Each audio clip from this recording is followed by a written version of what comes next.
So guys, magandang tanghali sa lahat, lalo na sa mga taga-subaybay sa ating YouTube channel.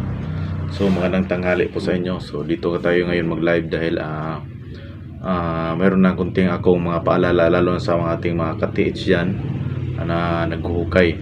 So mahirapan tayo ngayon kasi yung ibang site natin is nadaanan po ng tubig.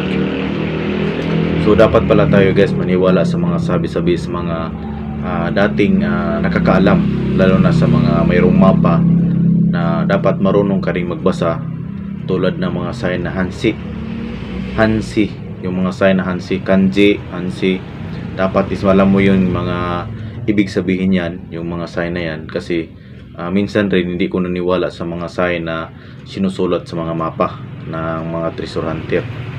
So nung hinukay namin yung binigay sa akin na mapa nung nakaraang araw na hinukay namin na dinitik, so hindi ako naniwala na walang tubig, kasi yung pinuntahan namin is malayo po talaga ang sapa.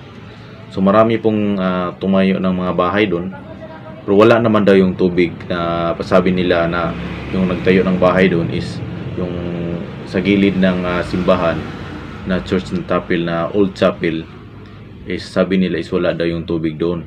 So nakumpante ako na yung hukay namin is walang tubig.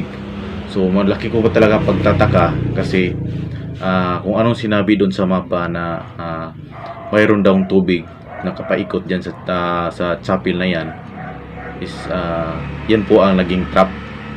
So kailangan hukayin, kasi nabasa ko sa kanji sign na binigay doon. So di ko lang papakita sa inyo kasi complicated po yun ang mapa na yan. So mayroon akong dalawang mapa na hinahawakan dito lang malapit sa area ko. So totoo talaga na mayroon talagang tubig sa gilid at under ng chapel na yon. So kung dumistansya ka, so wala po siyang tubig, kasi yung mga bahay doon tinatanong ko mayroon bang tubig sa paghukay nila ng mga chamber ng bahay nila, is wala talagang tubig. So doon lang talaga sa banda ng may chapel. So yun po ang aking naging idea na yung dapat marunong ka talaga magbasa ng mga kanji sign, tulad ng mga Hansi sign na talagang hirap basahin. So mayroon tayong marunong magbasa, kasi mayroon tayong isang grupo na sinalian dyan sa Japan.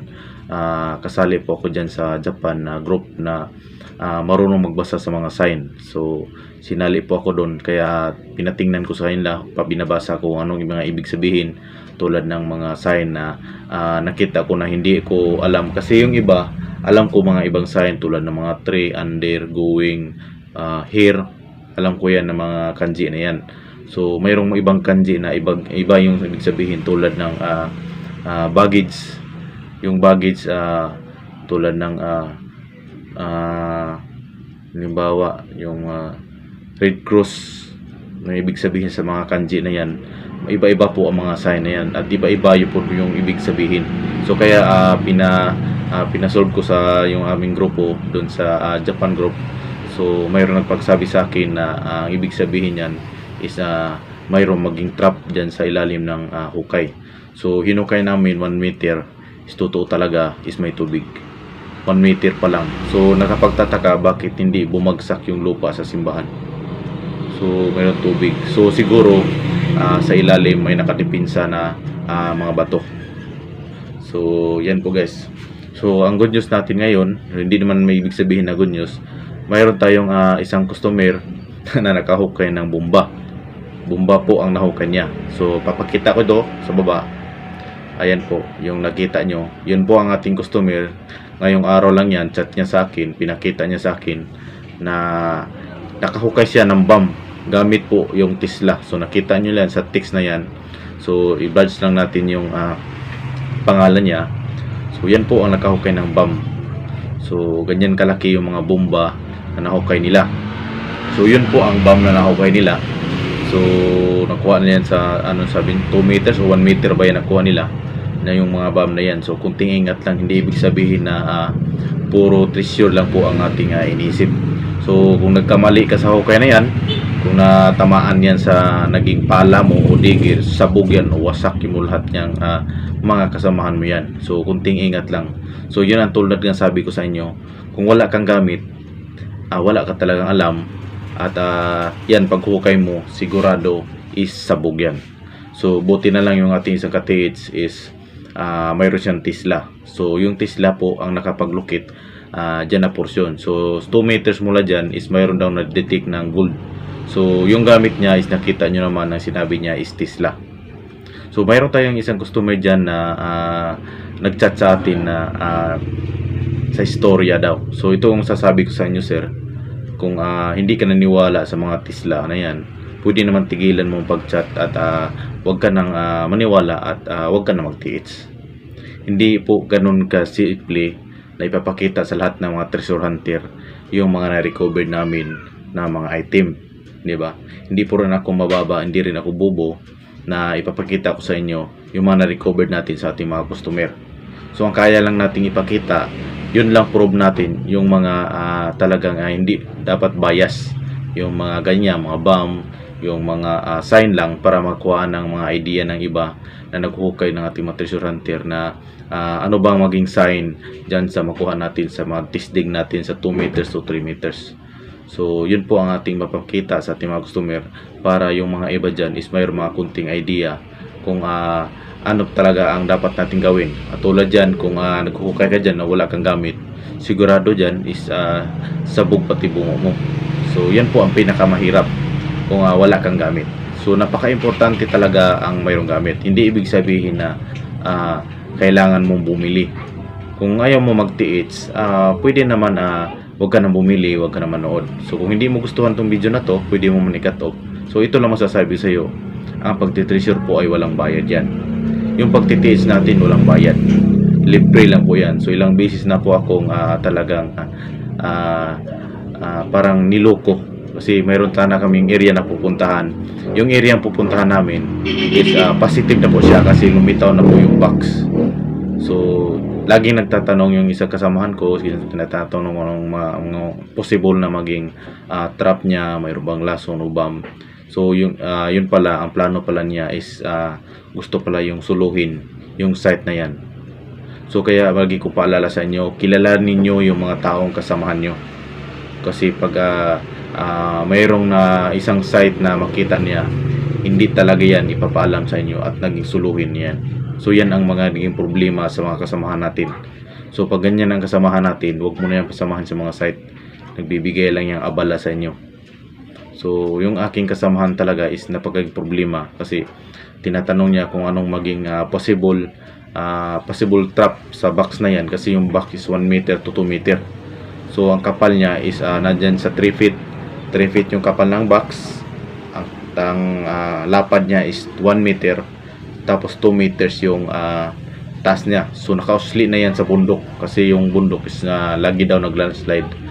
So sabi ng matanda sa akin is ano daw maging possible sign. So mayroon akong isang kasamahan. So hindi ko naman binusisi yung ugali niya kasi kasamahan ko yan dati. So biglang nagbago. So pinuntahan ko siya kanina.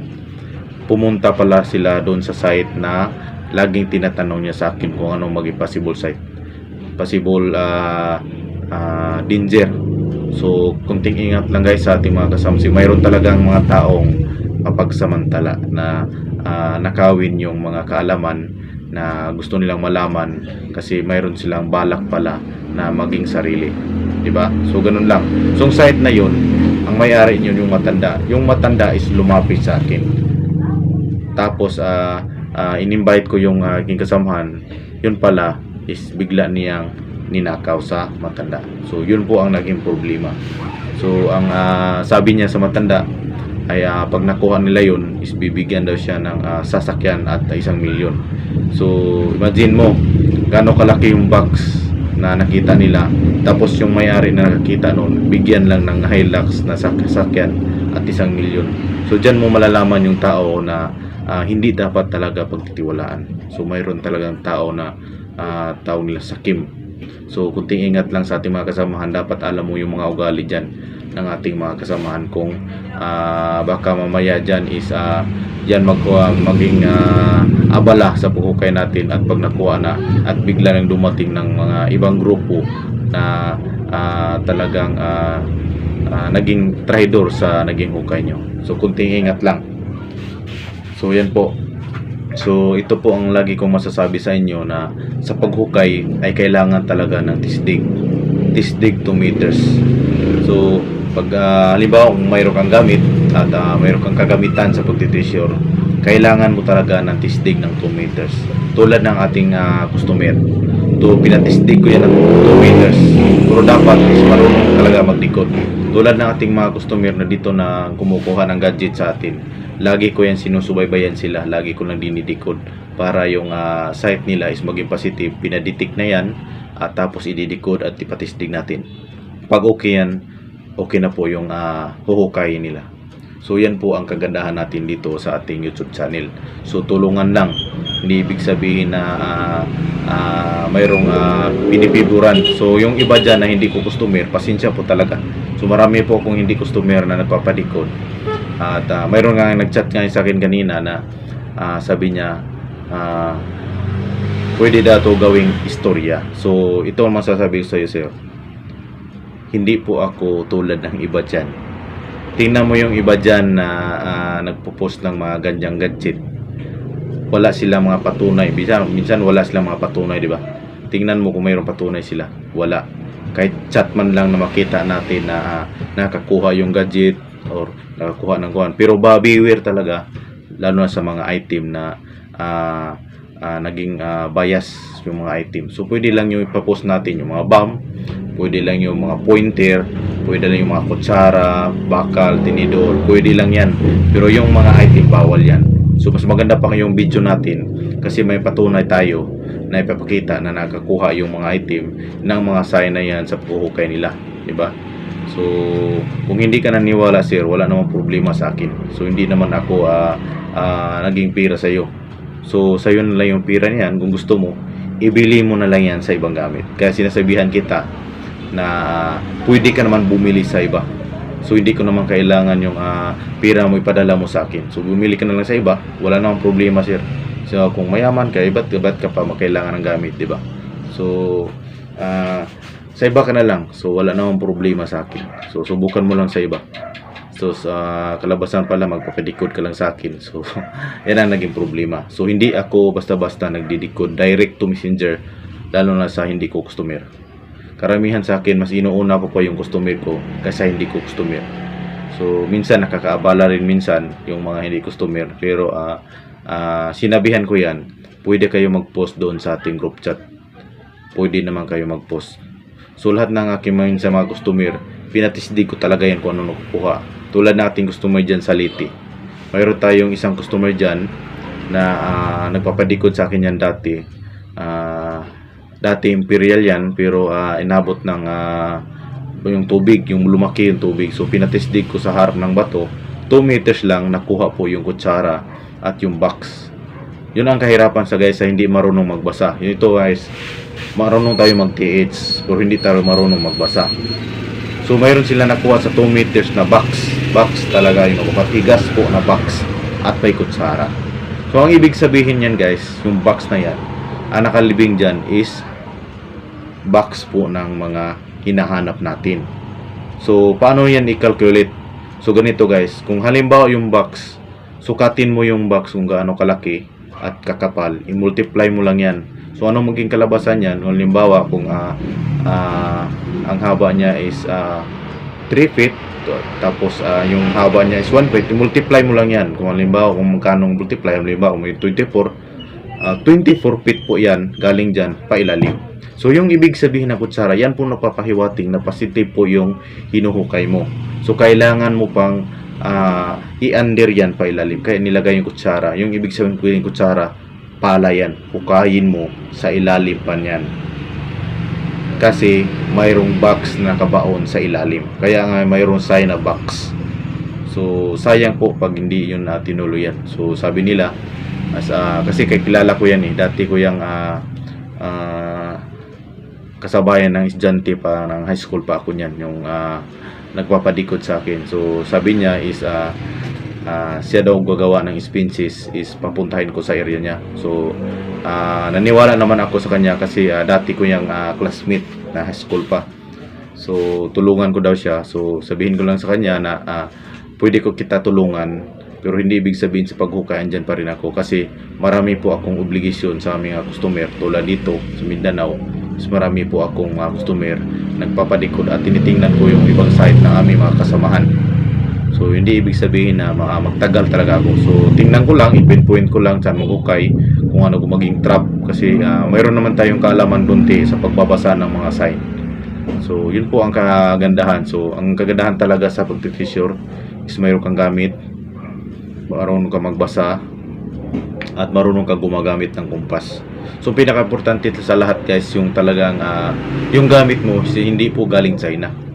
So mahirap po pag ang gamit natin is galing China para tayong naglalaro dyan sa hukay. Kasi yung China dyan is nakaditik yan, pero yung lalim lang talaga kayang abutin yan is isang dangka lang.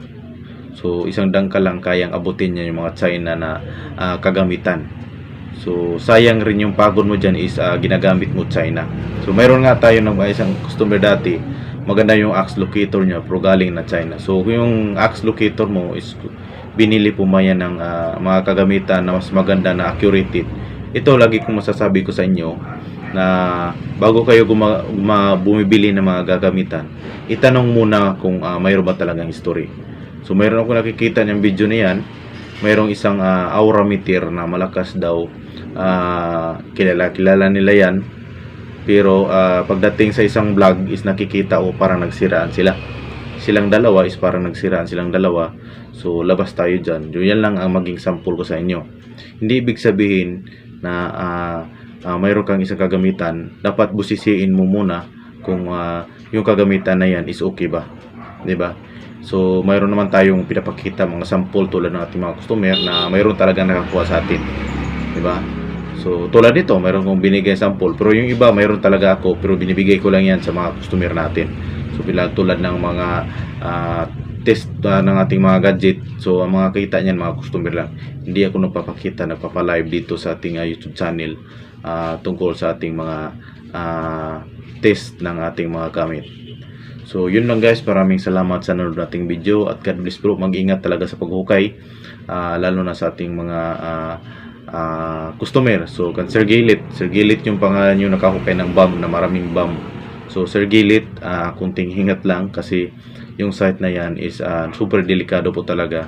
So kunting ingat lang sa paghukay, kasi baka mamaya matamaan mo yung kahit isa niyan, at yung kayang sabugin niyan is 30 meters mula dyan sa hinuhukayan mo, kaya yung baliktarin yung lupa na yan. So kunting ingat lang. So yun lang guys, maraming salamat at God bless po sa lahat.